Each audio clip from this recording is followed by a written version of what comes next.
My name is Norah Sitati. I work with East African Communication Organization as a liaison manager, human resources and administration. Thank you.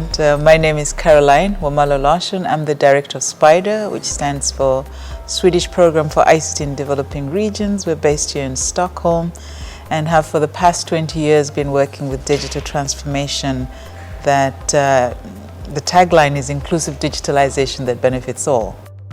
L'Organisation de communication de l'Afrique de l'Est se sert-elle de l'inclusivité comme atout de transformation numérique? Would you like to unpack that aspect for us? Oh, thank you, Caroline. At IACO, we are implementing the strategic plan 2023 to 2028, and one of our goals is inclusivity. In this, we mean that we want to bridge the digital divide, where we bring everyone on board, people who are in the urban areas, people who are in the rural areas, the aspect of gender, both women and men, to be digitally empowered.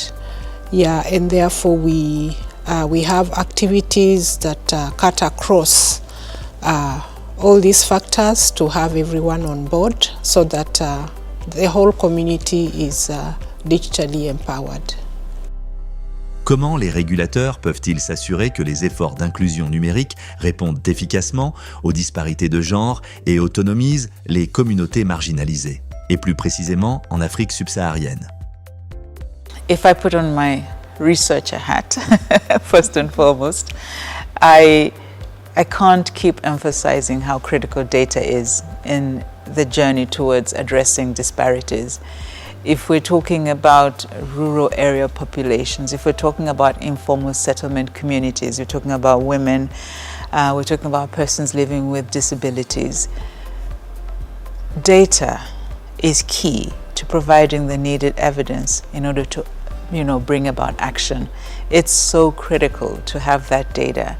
And I often, in the workshops that I hold around this topic, I often emphasize just how much data African countries are sitting with in terms of beginning to work with these questions. So one of the first things that I would encourage regulators to consider is look at the data that is already there. How and what should we do based on that data and the evidence that it's giving us in order to begin to address these disparities? Because the facts speak for themselves. Once you have the data, it opens up the opportunity to begin a conversation around the issue. So data is key, data is gold, data is king. Pourquoi l'inclusion? I often argue that we live in an economy where we measure things on GDPs, GNPs and whatnot, and it makes financial and economic sense for everybody to have that access, in the sense that not only are we losing out on a market that could contribute to the growth of a sector, but we are effectively excluding people who could participate in the digital economy if they're just given that access. And if we have the numbers, if we have the statistics that show us that a certain group or community is actually not using the services that would contribute to not only addressing the disparities but empowering them and bringing about transformation in their lives, we need to do something about that, because it not only makes financial and economic sense, it empowers the individuals and eventually an entire community. Quels sont les principaux obstacles à l'inclusion et à la numérisation, et quelles solutions par les régulateurs?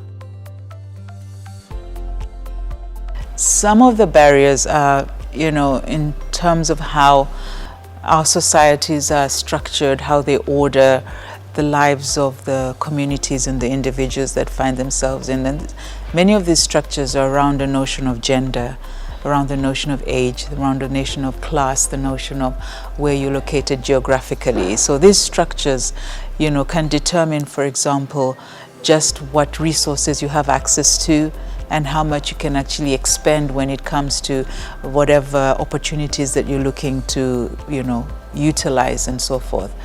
In terms of what regulators could actually do, it's not something, and I often say this isn't an effort that can be taken on solo. They certainly need a multi-sectoral, multi-stakeholder approach. You need to bring on board private sector, you need to bring on academic institutions, bring in ministries and so forth, because digital cuts across all of these, and many of them have the expertise that maybe the regulators could benefit from. So regulators certainly need to work with this, but it shouldn't solely be on them to address this disparities. It should be something that they engage in together with other actors who are similarly invested in ensuring that these gaps are, addressed, reduced, shrunk. Yeah, and just to add on what Caroline is saying, another way is to have awareness programs, yes. The regulators to hold things like workshops where they invite, as she has said, many stakeholders, including students who are just in colleges, and encouraging them to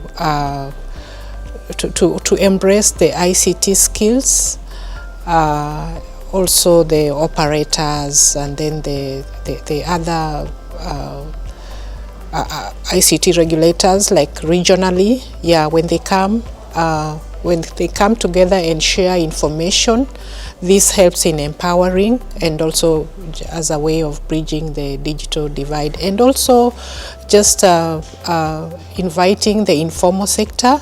For example, at IACO we normally have e-waste workshop annually, and the informal sector is involved, the recyclers.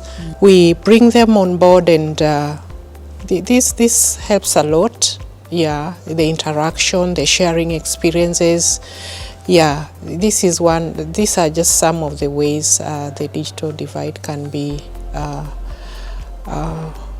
dealt with. I totally agree with you, Nora, on that, because it depends on who's sitting at the decision table on contributing to the solutions, because somebody else is defining the problem and the solutions, and the community that the solution is supposed to be targeting isn't on the table to contribute their own realities or what they feel could be a way to address the issues that are, transpiring with them. So it's critical that we look at who's sitting at the table, the decision-making table. So if we're talking about the youth, we're talking about women, we're talking about persons with living with disabilities, we are talking about service sector, various, demographics that should definitely be represented in some way, so that they're part of the conversation. In that, okay, what is it that hinders you from gaining access to, digital financial services, as an example? What is it that hinders you from using, some of these solutions that are out there? And once we have them on the table, we can have a meaningful conversation towards realizing solutions together, collectively.